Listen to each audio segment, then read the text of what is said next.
Happy New Year, everyone. 2024 is here. Hope you all had a safe and enjoyable New Year's. And now that we are into the new year, it's time to get busy with some of the goals and I don't know so much about resolutions for the new year.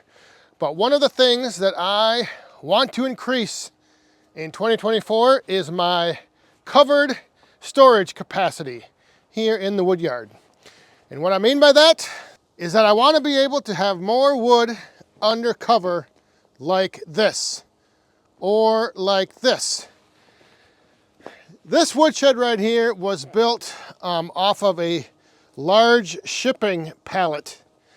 And the only reason that that woodshed is the dimensions that it is because of the large shipping pallet that we built it off of. So the way that this woodshed, because of the size of it, it works nice to be able to have the rows run from front to back. And then that way, as I start using up this row and this row and that row, I can start refilling it from one end and move down to the other. The other little design that I have over here, and I should mention that both of these designs were in with the assistance of my cousin, Slick Willie. He came up here and kind of helped lay out and build this woodshed, and then I kind of took what he did on that one and I made this one over here. The nice thing about this smaller size woodshed is the fact that I can use these pallets, that I have a whole bunch of these extra pallets.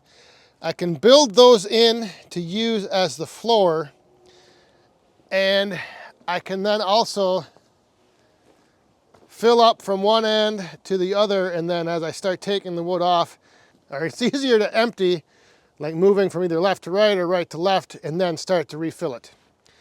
So this is all that I have left for my oak here under this little shelter. And I do have to actually fill 2 spots in the roadside stand and make a few more bundles. So most of this will probably be gone. But I didn't want to wait for all of that to be cleared out before I could start refilling it. So I thought I should start building some more of these little shelters that I can start stacking the wood in and getting it out of the elements and under cover. Because for me, I have customers that one of the things I think that sells the wood is the appearance. And let me show you a little example.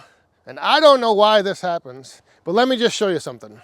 So this wood right here was stacked over here at the exact same time. The stuff on the left looks nice. The stuff on the right does not look so nice. It is grayed and black, and I know that that doesn't matter, and to some of us, that look actually means that it's fully seasoned, the graying and the dark color. But the only difference between these two sections of wood is that the one on the left was out of the rain, and the one on the right was rained on. So this wood over here, every time it rained, got wet. And then it dried out and it got wet again, dried out. And for whatever reason, it makes the wood black and darkened. And the other thing is that if I look at this, like some of these pieces, like right there, you can see just some discoloration.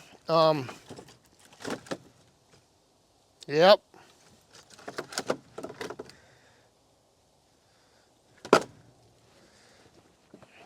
And not that that wood is bad. It's just that I think from an appearance point of view, when you're looking at the wood, this wood right here looks much better than that wood right there.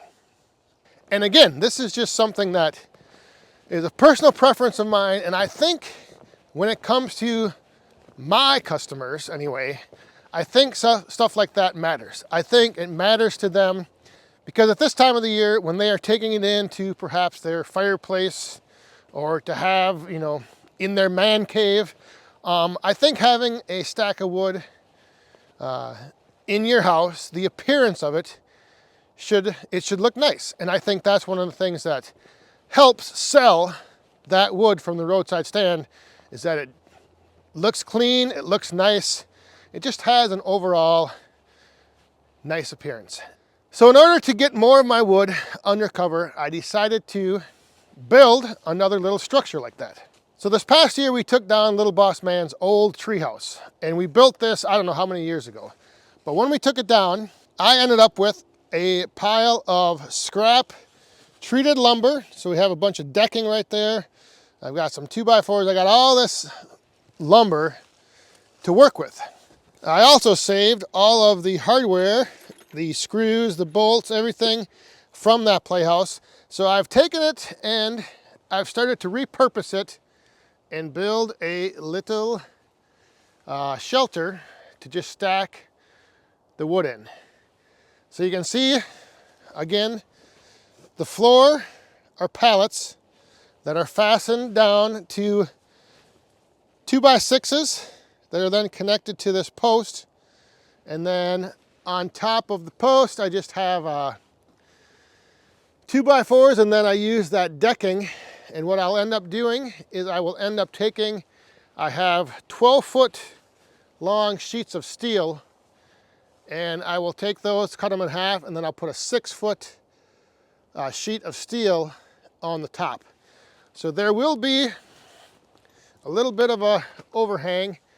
Right now, the rafters are 5 feet, so I'll have a 6-foot sheet of steel.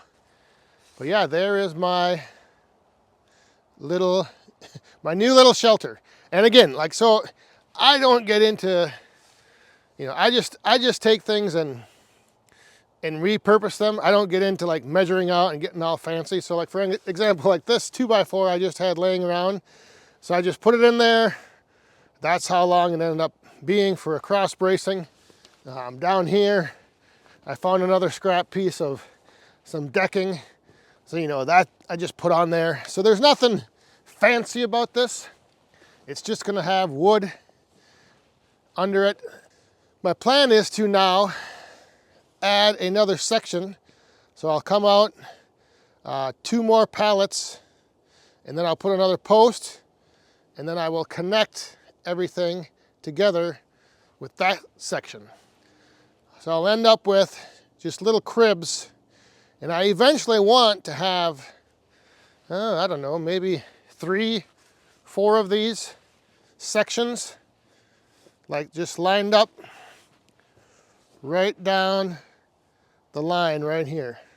And here you can see I'll be able to get 2 rows nicely stacked in here. They'll have plenty of space between them, so they'll dry out great. And the post will act kind of as a stop for me to stack against and build the row right on down the line. So these pallets are not quite built to standard 4x4, 4 foot by 4 foot. They're 4 feet that way, but this way they're not. They're only 45 inches.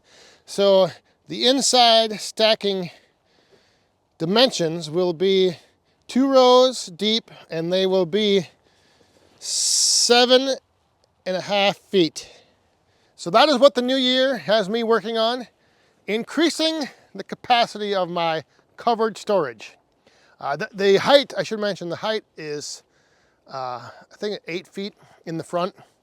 And so I'll be able to get a good size stack. I don't know if I'll stack it that high, but I'll get a nice amount of wood underneath each of these little sections.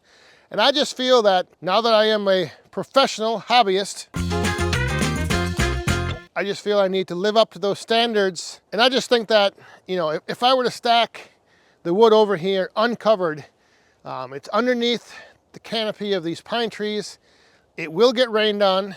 The sun won't hit it fully, so it'll kind of be in the shade, and that just presents opportunities for mold to grow and for the wood to get discolored and for pine needles to fall in between the stack and just makes things messy. So this way, I think this little shelter these little shelters will end up serving me very nicely. I'll be able to get a lot of wood in them. They'll keep them out of the elements. It'll keep them covered. And like I said, I think my plan is to put eventually probably 3 or 4 sections of those little cribs, those little lean-to, whatever you want to call them. I don't even know the name for it. So now I just need to get my sheets of steel cut and put on the top there, and that one will be ready to go. We'll be able to start stacking wood from over there in the pile at the end of the Easton Made. We'll be able to bring that over and start stacking it in there. And if you want to see how that pile over there at the end of the Easton Made was made, some of it, check out this video right here, and we'll see you guys next time.